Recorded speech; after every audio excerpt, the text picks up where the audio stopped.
असम के सोनितपुर जिले के टेकियाजुली राजस्व चक्र क्षेत्र के ओरिएंटली गांव स्थित सार्वजनिक नामघर में बीती रात हुई चोरी की घटना से इलाके में सनसनी फैल गई है। धार्मिक और सामाजिक गतिविधियों के प्रमुख केंद्र माने जाने वाले इस नामघर में चोरी होने से स्थानीय लोगों में गहरा आक्रोश और चिंता है। जानकारी के अनुसार अज्ञात चोर रात के समय नामघर में घुस गए और कांसा पीतल के कई कीमती सामान के साथ ही नकदी भी चोरी कर ली और फरार हो गए। सुबह जब नामघर प्रबंधक को घटना की जानकारी मिली तो इलाके में हड़कंप मच गया। बड़ी संख्या में ग्रामीण मौके पर पहुंचे और दोषियों की जल्द गिरफ्तारी की मांग की गई। असम जातीयवादी युवा छात्र परिषद के केंद्रीय मुख्य उपदेष्टा राणा प्रताप बरुआ ने घटना की कड़ी निंदा करते हुए कहा कि क्षेत्र में बढ़ता नशा और ड्रग का प्रचलन ऐसी घटनाओं की बड़ी वजह बन रहा है। उन्होंने पुलिस से मामले की गंभीरता से जांच करने की मांग की है। युवा समाज सेवी प्रणव ज्योतिनाथ ने कहा कि लगातार बढ़ रही चोरी की घटनाओं से लोग भयभीत हैं। वहीं नामघर प्रबंध समिति के अध्यक्ष पंकज सेकिया और सचिव अनिल कुमार नाथ ने भी दोषियों को शीघ्र गिरफ्तार की मांग की है। पुलिस ने मामला दर्ज करते हुए जांच शुरू कर दी है। संवाददाता प्रशांत वैश्य की रिपोर्ट। ओरिएंटली सार्वजनिक नामघरत निशा संघटित चोरीकांड और इतिमध्ये आपलोके आरक्षीर ओसरत एजाहार दाखिल करिছে कि হয়। आमार जुआ निशा प्राय 12 बजामाনৰ পিছত आमार ओरिएंटलित चोरी कार्य संघटित হয় और এই समग्र घटनाटोत কিছুমান নিচাসক্ত ব্যক্তিয়ে কৰা বুলি আমি সন্দেহ প্ৰকাশ কৰিছো। যেহেতু আমাৰ এই অঞ্চলটোত ড্ৰাগছৰ অপেন সৰবৰাহ হৈ আছে। আমাৰ ড্ৰাগছৰ কণ্টেইনাৰ উদ্ধাৰ হৈছে, ড্ৰাগছৰ সিৰিঞ্জ উদ্ধাৰ হৈছে। এই ড্ৰাগছৰ ৰেকেটটো চলাই থকাত কিন্তু যি ধৰণে তেখেতসকলে সক্ৰিয় হৈছে তাৰ পৰিৱৰ্তে পুলিচ প্ৰশাসন তিমানেই নিষ্ক্ৰিয় হৈ আছে।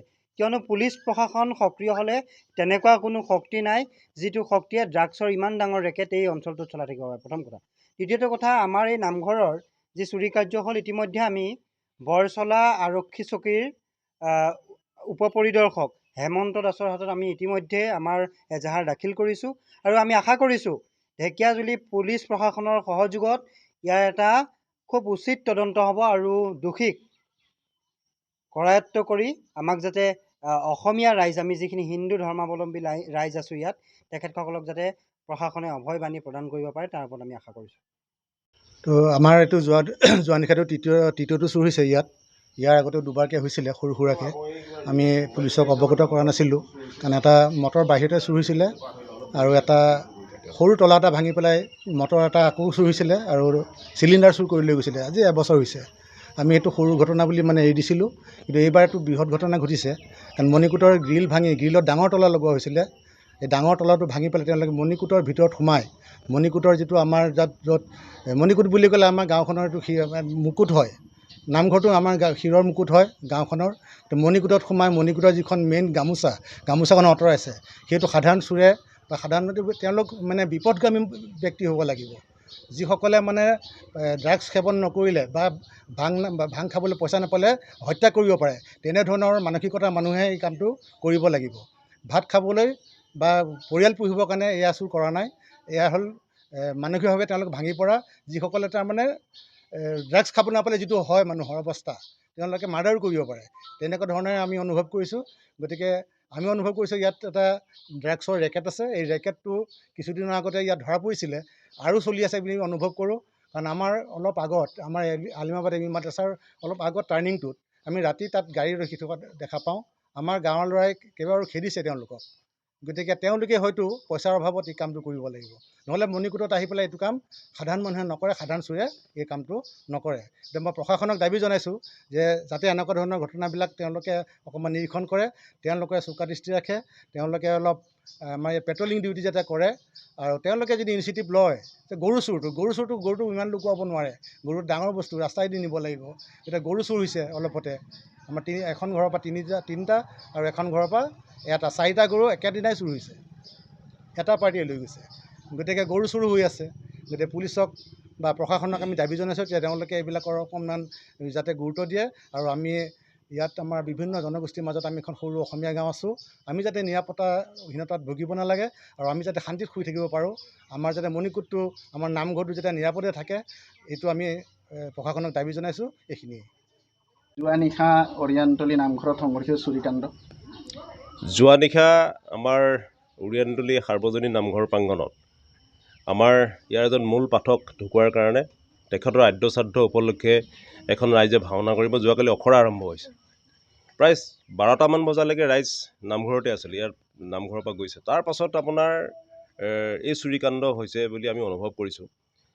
যেতিয়া আমাৰ ঠাইমুচীয়া আমাৰ নামঘৰীয়া ৰাতিপুৱা যেতিয়া আপোনাৰ আহি পেলাই নামঘৰত তেওঁ চাকি জ্বলাবলৈ আহিছে, নামঘৰ মুচিবলৈ আহিছে, বন্তি প্ৰজ্বলন কৰিবলৈ আহিছে, দেখিছে যে আপোনাৰ মণিকূটৰ মূল দুৱাৰখনৰ তলা ভঙা।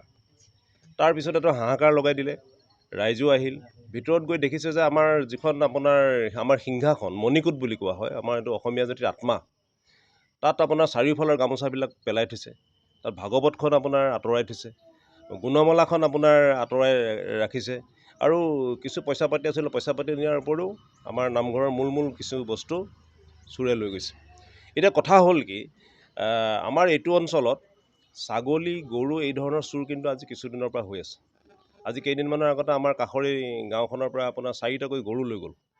ইতিমধ্যে পহৰা আৰম্ভ হৈছে, আমাৰ গাঁৱতো পহৰা দিয়ে, মাজে মাজে কেতিয়াবা অসুবিধা আপোনাৰ নিদিয়ে। এতিয়া কথাটো হ'ল কি, চোৰৰ এই উৎপাতটো অকল আমাৰ এইখন গাঁৱতে নহয়, এই অঞ্চলটোত হৈ আছে। আজি নিচেই দাঁতিকাষৰীয়া অৰুণ চাহ বাগিচাৰ 1 নম্বৰ লাইনৰ পৰা এখন টমটম চুৰি কৰি লৈ গৈছে, আৰু আজি অলপ দিনৰ আগতে টমটম চুৰি কৰি আহি আমাৰ গাঁৱত আকৌ টমটমখন থৈ গৈছে।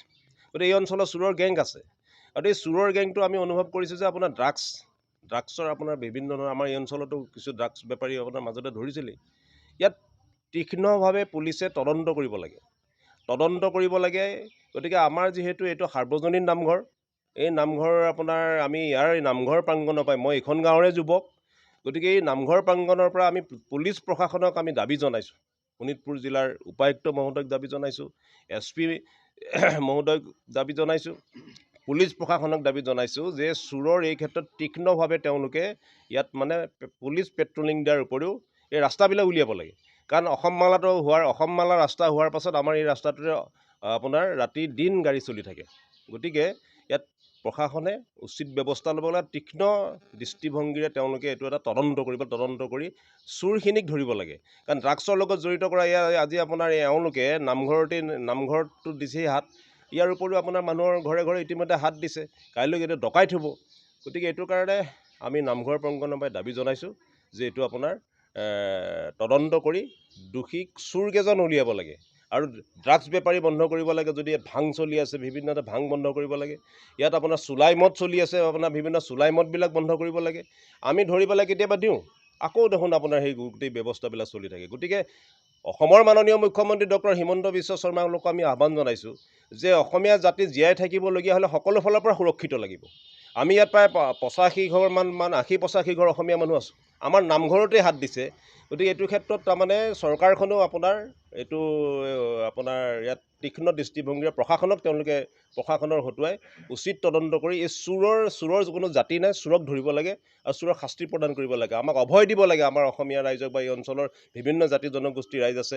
আজি অৰুণ চাহ বাগিচাত আপোনাৰ দীপক খুদালৰ ঘৰৰ পৰা টমটম লৈ গৈছে, সিদিনাখন সেইখন গাঁৱৰ পৰা 4-5টা গৰু চুৰ কৰি লৈ গৈছে।